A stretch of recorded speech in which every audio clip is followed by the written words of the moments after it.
Mesdames, Messieurs, bonsoir et merci d'être à l'écoute de Sen Radio. À la une de ce journal, gestion des inondations au Sénégal, la quasi-totalité des ouvrages a été concentrée à Dakar et sa banlieue, d'où le retard accusé à l'intérieur du pays par rapport aux ouvrages du plan décennal. La mission d'information parlementaire sur les inondations parle d'une absence d'équité territoriale.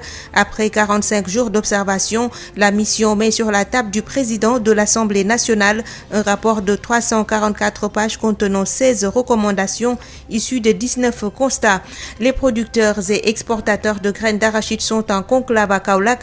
C'est dans le cadre de la 5e édition du Forum du COPEGA.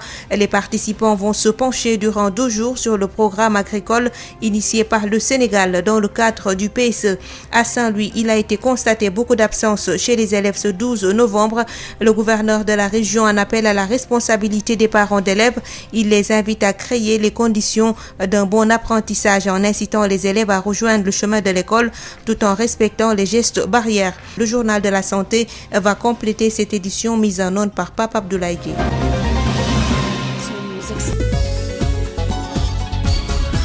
Marie-Rosalie Ndiaye. Gestion des inondations, plus de 70% des infrastructures concentrées à Dakar et sa banlieue après 45 jours de tournée nationale. La mission d'information parlementaire a remis au président de l'Assemblée nationale un rapport de 344 pages, un rapport qui signale des iniquités territoriales et des manquements. 19 constats et 16 recommandations ont été faits par la mission d'information composée de 15 députés. Josette Kali. Je le reçois au nom de nos collègues femmes et hommes de l'Assemblée nationale. Des inégalités territoriales, des infrastructures inachevées ou inexistantes, tels sont les points saillants de ce rapport de 344 pages délivré par la mission qui démontre que tout est concentré dans la capitale. Pape Sagna Mbaye, président de la mission d'information parlementaire sur les inondations. Nous avons constaté qu'il y a une absence d'équité territoriale parce que dans sa phase d'urgence, la quasi-totalité des ouvrages ont été consacrés à Dakar et sa banlieue. Ceci se reflète dans le retard que l'intérieur du pays a par rapport aux ouvrages dans le plan décennal. Avec des photos illustratives, des commentaires, des interviews, nous avons pu constater des zones où le programme a eu à faire des ouvrages, des zones où il y a eu des ouvrages qui sont en train d'être réalisés, des zones où des ouvrages ont été abandonnés, des zones inondables et inondées où il n'y a aucune réalisation. Après avoir sillonné le territoire national pendant 45 jours, la mission exige la matérialisation des 16 recommandations issues des 19 constats. Théodore Chérif Montey, rapporteur de la mission. Il manque beaucoup de choses, il manque des réalisations. Le volet restructuration urbaine n'a pas été très bien pris en charge dans le plan. Et donc l'une des fortes recommandations de la mission est que ce plan puisse être reconduit parce que nous sommes à 2 ans de la fin du plan, mais l'exécution n'est pas parfaite. Donc nous recommandons fortement à l'État du Sénégal pour faire de l'équité territoriale et toucher la totalité des régions du Sénégal. Cette mission composée de 15 parlementaires a reçu les éloges du président de l'Assemblée nationale, Moustapha Niasse. C'est le lieu d'adresser mes vives félicitations au président et à l'ensemble des membres de cette mission d'information pour la qualité du document, fruit de longs efforts soutenus en synergie entre vous. Dès ce lundi 16 novembre, le chef de l'État Macky Sall aura le rapport, tout comme l'ensemble des députés, avant la tenue d'une séance plénière au cours de laquelle tous les ministres, directeurs généraux et chefs d'agence du secteur de l'assainissement déjà entendus par la mission vont répondre aux questions des parlementaires. 5e édition du Forum du collectif des producteurs et exportateurs de graines d'arachide. Les acteurs sont en conclave à Kaolack pour 2 jours. Le thème retenu cette année est le COPEGA pour la promotion et le développement des sociétés coopératives dans l'exportation de l'arachide et de ses dérivés. Les participants se sont félicités du programme agricole, programme initié par le Sénégal dans le cadre du PSE. Cependant, ils pensent que l'installation des unités de transformation décentralisée de l'arachide est nécessaire pour maîtriser sa production. Mamadou Kamara. Le COPEGA pour la promotion et le développement des sociétés coopératives dans l'exportation de l'arachide et de ses dérivés, c'est le thème qui a été développé par les acteurs qui sont en conclave à Kaolack. Habib Thiam est le président du collectif des producteurs et exportateurs de graines d'arachide. L'exportation des graines d'arachide, la matière première, pour un économiste que je sois, ce n'est pas recommandé. Tout le monde le sait. Mais je dis que c'est un mal qui est avéré, mais qui est nécessaire. Parce que si on n'a pas cette capacité de structuration coopération pour venir quand même en aide aux producteurs. Et s'il y a le marché international qui est favorable pour exporter et que pour que le producteur voit mieux son intérêt dans l'exportation, je pense que c'est un mal qui est nécessaire. Mais nous, dans notre mémorandum, on a instruit à tous les exportateurs quand même à un certain moment donné de passer au cap de la transformation. Mais ça, c'est un processus, on s'y prépare. C'est l'avenir, aussi l'avenir des agropoles. Parce que l'avènement des agropoles, ça va nous inciter quand même à transformer nos produits agricoles, à mieux les valoriser pour les exporter. Mais c'est un schéma, on y va. C'est-à-dire étape par étape, on a trouvé le marché des graines, on va trouver le marché de l'huile, on va trouver le marché des dérivés de l'arachide, d'où le thème qu'on a choisi cette année-ci avec les sociétés, l'impact ou bien la contribution du PPK dans la société coopérative, dans l'exploitation de l'arachide et de ses dérivés. Quand on parle de dérivés, c'est que nous pensons à une transformation. Ça, je pense que c'est un contexte actuel qu'on est en train de vivre et qu'on va continuer. On prie quand même pour que sous peu de temps, on pourra quand même dépasser ce cap d'exportation de graines d'arachide et d'exporter quand même les produits dérivés de l'arachide. Une rencontre qui a permis aux acteurs d'échanger sur le programme agricole dans le cadre du plan Sénégal émergent. Kaoulak, Mamadou Camara, Sud FM. Pour l'exportation de l'arachide, le protocole qui lie notre pays aux partenaires étrangers comme la Chine est tacitement reconduit pour 5 ans. S'agissant de la campagne de commercialisation de l'arachide, le prix aux producteurs sera bientôt officialisé et validé par le chef de l'État, Papa Malick Ndao, secrétaire général du ministère de l'Agriculture et de l'équipement rural, s'est prononcé sur ces questions en marge de la rencontre du COPEGA à Kaolack. Il est avec Mamadou Camara. Je ne veux pas dire qu'il y a des mesures qui sont encore prises, mais nous sommes encore en pourparlers et dans des concertations avec tous les acteurs pour démarrer la campagne de commercialisation de l'arachide. Concernant le prix aux producteurs, comme vous l'avez tous remarqué, le Sénat a déjà tenu sa rencontre depuis le 5 novembre passé. Le président a bien voulu transmettre à M. le ministre les propositions du Sénat qui vont être étudiées par la tutelle, par le ministère de l'Agriculture en rapport avec tous les acteurs et demander aussi à son excellence le président de la République son avis et son approbation avant de pouvoir fixer concomitamment le prix, mais de concert aussi avec le ministère du Commerce. Parce que comme vous le savez, chaque année, c'est un arrêté interministériel que le ministre de l'Agriculture et le ministre du Commerce prennent donc pour la fixation donc du prix aux producteurs dans le cadre de la campagne de commercialisation. Aujourd'hui, je peux affirmer que nous sommes en train vraiment de se concerter avec l'ensemble des acteurs pour que dans les tout prochains jours, pour essayer de fixer le prix donc aux producteurs dans le cadre de la campagne de commercialisation. Pour l'exportation de l'arachide, le gouvernement du Sénégal a signé un protocole d'accord avec la République de Chine. Ce protocole est arrivé à une expiration et il y a aussi un avenant qui a été pris. Et nous sommes toujours dans le cadre de ce protocole parce qu'il faut le rappeler et le constater, notamment en 2008-2009, nous avons eu des productions records. Et les industries locales n'étant pas en mesure d'absorber toutes ces productions, l'État avait fait appel à la Chine. Aujourd'hui, ce protocole a été reconduit tacitement. Nous continuerons à traiter avec la République de Chine, mais sans oublier aussi nos industries locales comme la Sonacos. Aujourd'hui, c'est un équilibre que nous devons faire entre comment approvisionner la Sonacos en graines, mais aussi sans oublier nos amis de la Chine avec qui nous avons signé un protocole pour l'exportation de la graine d'arachide. L'espace numérique ouvert de Mbour abrite désormais le premier laboratoire de fabrication numérique doté d'outils de dernière génération, un dispositif mis au service de la communauté pour promouvoir l'entrepreneuriat des jeunes dans le département de Mbour. Voici Mayoro Cissé, chef de division du département des opérations à l'Université virtuelle du Sénégal, au micro de Moustapha Sall. Aujourd'hui, nous inaugurons le DevLab de l'UVS. Donc c'est un Fab Lab, c'est un espace de fabrication numérique doté d'outils de dernière génération, d'imprimantes 3D pour le moment. Plus tard, nous envisageons de mettre aussi des machines à commande numérique comme les fraiseuses, les découpeuses laser. Donc c'est pour un peu accompagner le dispositif d'incubation de l'UVS. Vous le savez, l'UVS accorde une importance primordiale, je veux dire même capitale, à l'entrepreneuriat. Donc l'entrepreneuriat des jeunes. Mais aussi, ce Fab Lab, c'est un dispositif qui est mis au service de la communauté. Pas seulement les étudiants de l'UVS, qui seront les usagers, mais donc c'est ouvert à toute la communauté. Donc que ce soit les enseignants-chercheurs, les porteurs de projets, le grand public, même les curieux qui veulent vraiment monter en compétence par rapport au numérique. Voilà l'espace qui est inauguré aujourd'hui, qu'on appelle DevLab, Dev en Wolof qui veut dire faire, et Lab qui veut dire laboratoire. Donc c'est un laboratoire de fabrication numérique. Donc c'est le premier espace qui a été mis sur pied à Mbour. Donc c'était pour un peu répondre aussi à un souci de décentralisation parce que tout est concentré à Dakar. Donc comme l'UVS, de par son réseau d'espace numérique ouvert, c'est un maillage du territoire national. Donc on a jugé nécessaire de un peu délocaliser aussi nos activités liées à l'entrepreneuriat. Donc Mbour parce que Mbour c'est une ville où il n'y a pas d'université universités publiques, donc il y a des universités peut-être privées. L'UVS est la première université publique présente à Mbour. Et Mbour aussi, c'est parce que sa position géographique, donc polarise beaucoup d'étudiants de l'UVS qui sont de Dakar, de Kaolack, de Diourbel et de Thiès, aussi de Sébikotane, qui peuvent vraiment utiliser cet espace-là pour vraiment monter en compétences en matière d'entrepreneuriat.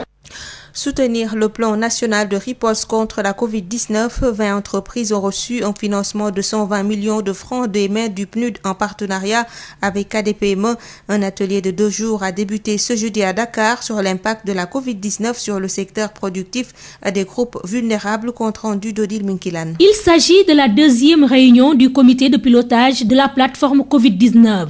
Un projet mis en œuvre avec le PNUD et le système des Nations Unies dans 5 communes pilotes que sont Bargny, Morolan, Niafat, Ndiop et Sandiara. Idrissa Diabira, directeur général de l'ADPME. Qui vise à accompagner les acteurs et les PME du secteur productif vulnérable à pouvoir être appuyés dans des réponses à apporter dans la lutte contre le Covid. Les réponses, c'est des productions de masques, c'est des activités vivrières, c'est des activités de transformation. Et ce qui a d'absolument remarquable dans ce projet, c'est que ce sont des acteurs reliés au terrain, à des collectivités territoriales. Le PNUD est très connu pour accompagner les collectivités territoriales dans le processus de décentralisation. Les communes choisies n'ont pas été au hasard. Ce sont des communes qui se distinguent par le leadership de leur maire sur leur territoire,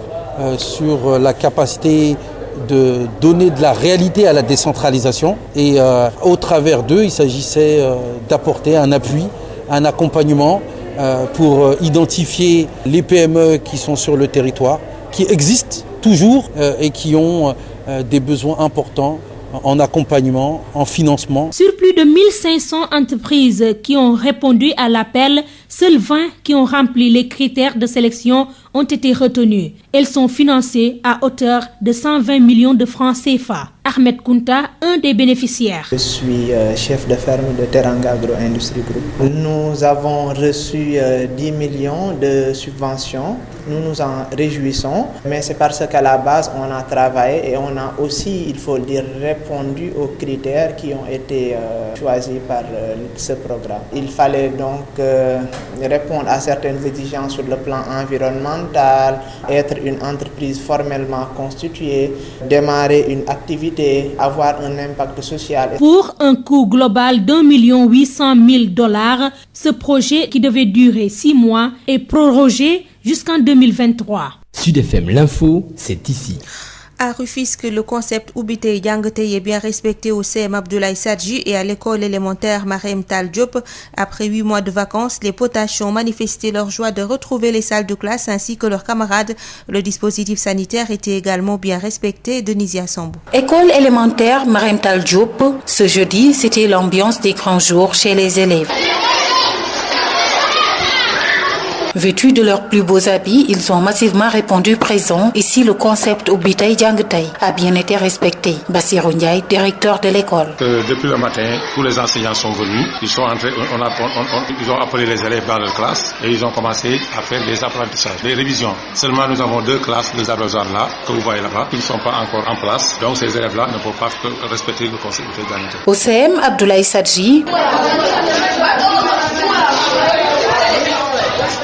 les collégiens ont également fait le déplacement pour s'inscrire. Goredjoum, le principal, nous fait le point. Bon, dans l'ensemble, les professeurs qui devaient avoir cours ont rejoint leur classe, mais sauf en 6e que les élèves sont en train de voir leur classe parce qu'ils ont reçu leurs orientations.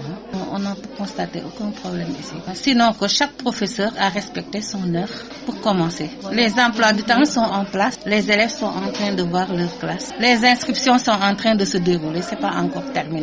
Dans ces 2 écoles, le dispositif sanitaire est bien en place. Lave-mains, masques et gel. Du côté des potaches, c'est la joie de se retrouver après 8 mois de vacances. Salut Matakam, j'ai passé un très bon moment. Tu as retrouvé qui et qui?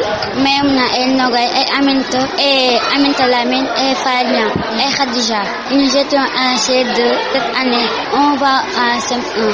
Aminta Diop, ça me fait très plaisir de voir mes amis. C2. Cette année, tu vas faire quelle heure? CM1A. Qu'est-ce que tu vas faire? C'est un plaisir rencontrer mes amis. Ça fait 8 mois qu'on n'est pas venu à l'école. C'était difficile pour nous de voir mes profs. C'est parti pour la rentrée scolaire 2020-2021, une bonne année scolaire avec de bons résultats, le souhait des enseignants et élèves. Rufisque Denisia Sambo pour Sud FM.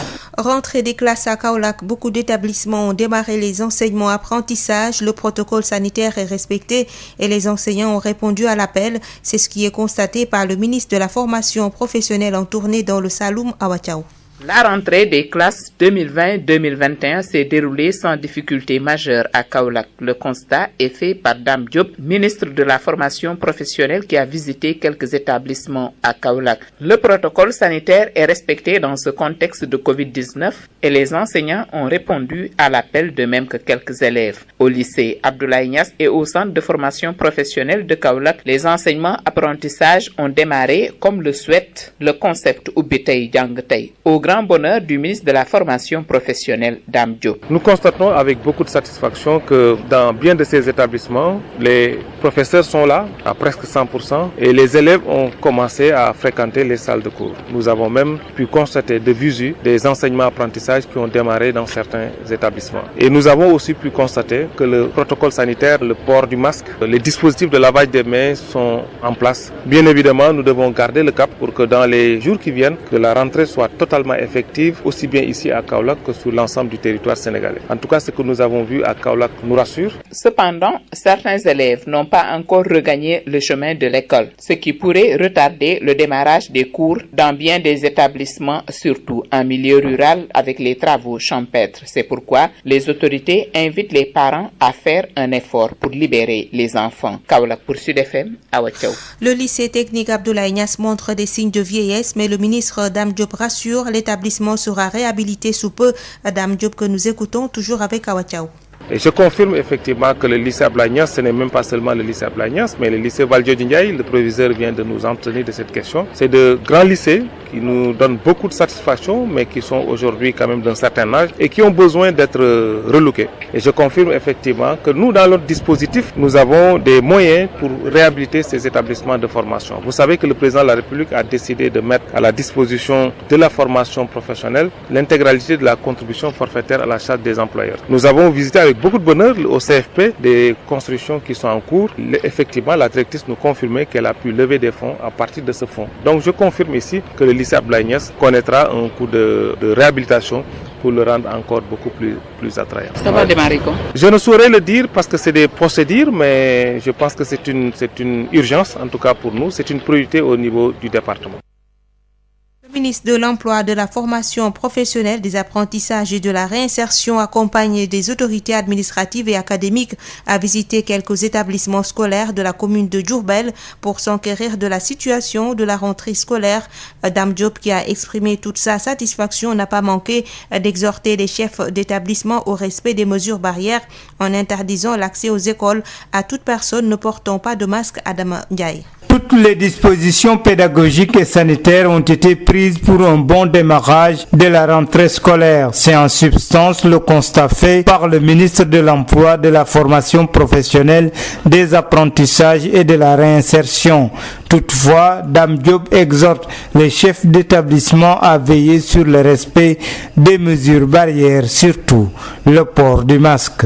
On rappelait cela aux chefs d'établissement pour leur dire que c'était une mesure absolument indispensable à faire, d'interdire l'accès aux établissements à tout élève ou tout enseignant qui ne porterait pas son masque. Nous tous, nous avons tous un rôle à jouer. Comme j'ai expliqué aux jeunes, ils sont asymptomatiques en général les jeunes, mais ils ont laissé chez eux leurs parents, leurs grands-parents qui sont souvent vulnérables. On souhaite que la pandémie passe très rapidement, mais il faudrait qu'on reste vigilant en respectant les mesures barrières, surtout le port du masque au niveau des établissements. Mais je repars satisfait de ce que j'ai vu par rapport aux dispositions qui ont été prises tant sur le plan pédagogique que sur le plan sanitaire pour un démarrage effectif des cours. Interpellé sur la situation des avancements des professeurs exerçant dans les lycées techniques, il laisse entendre que l'État a mis un dispositif nécessaire pour permettre aux enseignants qui le souhaitent d'acquérir le bagage académique. Les textes sont là. Je répète souvent à mes collègues, on ne peut pas régler une injustice par une illégalité. Il faut que les enseignants qui sont dans le cas acceptent de se faire former, d'avoir le bagage académique nécessaire pour faire la formation professionnelle et avancer dans leur corps. Le ministre, accompagné des autorités administratives et académiques, s'est rendu au Centre régional de formation professionnelle au lycée ex-CM Mohamedou Moustapha Mbaké, au CMT, au lycée technique Cheikh Ahmadou Bamba, au CM et à l'école élémentaire Ndiourbel-To. Diourbel, Sud FM, Adama Ndiaye. À Saint-Louis, le gouverneur de la région a présidé ce jeudi la traditionnelle tournée de la rentrée scolaire en visitant quelques écoles où il a constaté beaucoup d'absences chez les élèves. Alioune Daragnan en appelle à la responsabilité des parents d'élèves pour qu'ils s'assurent que leurs enfants portent leur masque en venant à l'école. Selon lui, le respect des gestes barrières doit être toujours de rigueur pour que l'école ne soit pas un foyer de propagation de la Covid-19. Ces propos sont recueillis par Yves Tendeng. D'abord, rendre grâce à Dieu qui nous a permis donc après cette période un peu tendue de la Covid-19 de reprendre le chemin des écoles après 6 à 7 mois de fermeture des classes. D'abord féliciter l'inspecteur d'académie qui a pris toutes les dispositions en rapport avec les IF, les partenaires sociaux qu'il fallait prendre pour que cette rentrée qui s'inscrit dans un contexte particulier soit une réussite. Et également pour moi l'occasion de remercier l'ensemble des partenaires qui ont accompagné l'État dans cette ouverture en mettant à notre disposition, à disposition de l'État, de l'IA, beaucoup de matériel, beaucoup de lavoirs, beaucoup de gel, beaucoup de masques pour que les gestes barrières soient une réalité donc dans ces écoles. Ce que nous venons de voir nous rassure puisque quasiment que ce soit au lycée Faidherbe, Cheikh Oumar Foutiyou Tall, que ce soit ici également à Notre-Dame de Lourdes, les professeurs, l'ensemble des professeurs sont sur place comme une bonne partie des élèves. Maintenant, il y a à regretter que les élèves ne sont pas tous en classe, ou certainement n'ont pas encore fini leur formalité d'inscription alors que cette période était ouverte depuis très longtemps. C'est l'occasion donc d'en appeler à la responsabilité des parents d'élèves pour que les enfants, les élèves viennent rapidement s'inscrire pour que le concept Ubité Djangité soit une réalité dans la région de Sène, notamment dans sa commune. Quel message avez-vous pour les parents qui doivent préparer les enfants à venir à l'école? La responsabilité première, c'est celle de la famille. Il faut que les parents s'assurent que leurs enfants qui quittent le domicile et qui vont à l'école portent leur masque. Que sans cela, tous les efforts qui ont été faits depuis le mois de mars risquent de tomber à l'eau. Il faut que nous restions encore sur les mesures de protection, sur les gestes barrières, pour que l'école ne soit pas un vecteur de propagation. Il faut éviter cela à tout prix. À Ziguinchor, les enseignants de l'école élémentaire François Tape et des cours privés dans la commune de Ziguinchor réclament le déguerpissement du garage mécanique de camions installé à côté de leurs établissements. Selon eux, ce garage pollue leur atmosphère et les empêche de dispenser les cours. Dans la quiétude, les enseignants ont fait face à la presse pour interpeller les autorités. Ben Michel Kanfoudi. Nous sommes tous menacés de mort. Les enseignants de l'école élémentaire François Ntab et des cours privés Momodou Gassama n'en peuvent plus de cohabiter avec le garage mécanique de camions installé à côté de leurs établissements.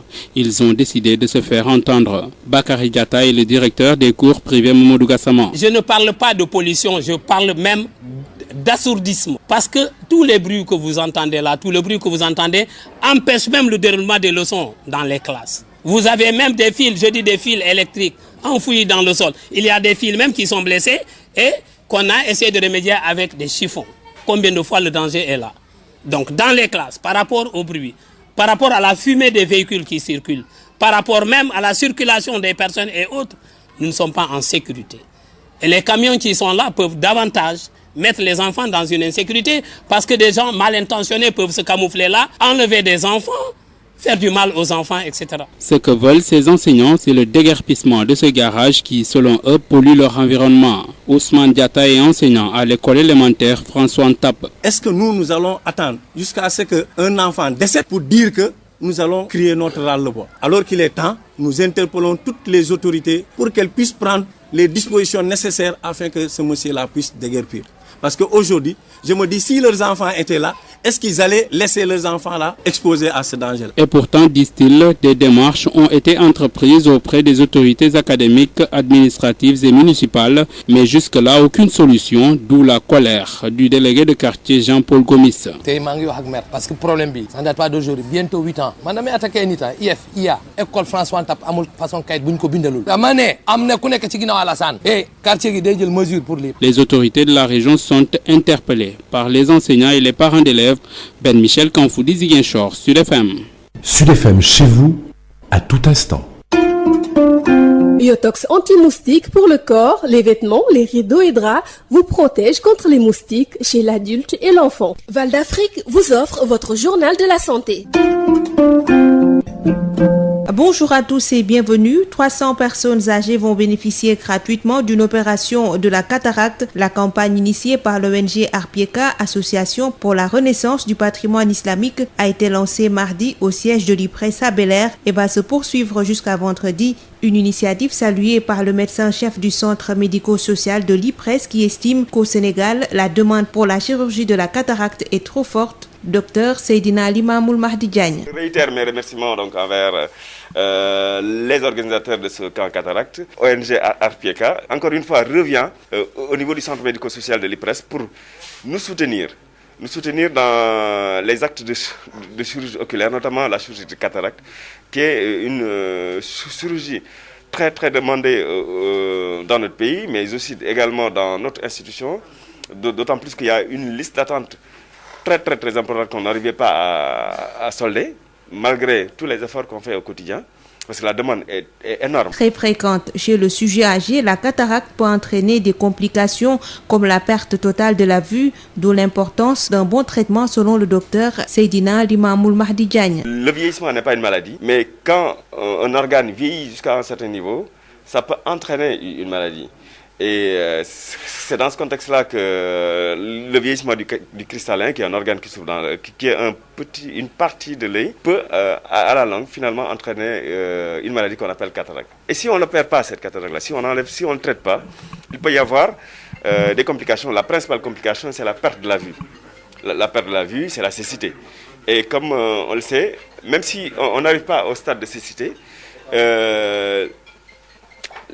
juste le fait de mal voir, de ne pas bien voir son environnement pour une personne âgée qui est parfois fragile au niveau de la locomotion, c'est-à-dire au niveau de la marche, juste le fait de ne pas bien voir, ça peut constituer un facteur de risque, comme par exemple de chute. Notre principale crainte en général c'est le sujet âgé, c'est la chute.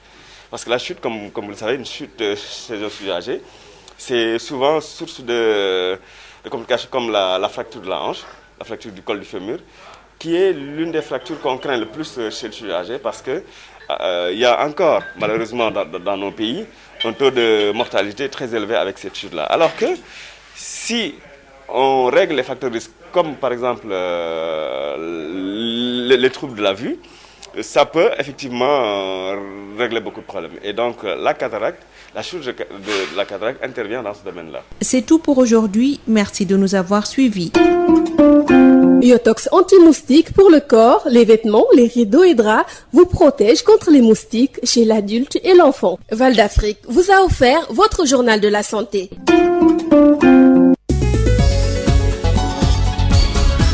Marie-Rosalie Ndiaye. Mesdames, Messieurs, c'est la fin de cette édition. Je vous rappelle les titres. Gestion des inondations au Sénégal. La quasi-totalité des ouvrages a été concentrée à Dakar et sa banlieue, d'où le retard accusé à l'intérieur du pays par rapport aux ouvrages du plan décennal. La mission d'information parlementaire sur les inondations parle d'une absence d'équité territoriale. Après 45 jours d'observation, la mission met sur la table du président de l'Assemblée nationale un rapport de 344 pages contenant 16 recommandations issus de 19 constats. Les producteurs et exportateurs de graines d'arachide sont en conclave à Kaolack. C'est dans le cadre de la 5e édition du forum du COPEGA. Les participants vont se pencher durant 2 jours sur le programme agricole initié par le Sénégal dans le cadre du PSE. À Saint-Louis, il a été constaté beaucoup d'absence chez les élèves. Ce 12 novembre, le gouverneur de la région en appelle à la responsabilité des parents d'élèves. Il les invite à créer les conditions d'un bon apprentissage en incitant les élèves à rejoindre le chemin de l'école tout en respectant les gestes barrières. Le journal de la santé a complété cette édition mise en onde par Papa Abdoulaye Dieye. Merci de nous avoir suivis. Tout de suite, la chronique Sud Nutrition.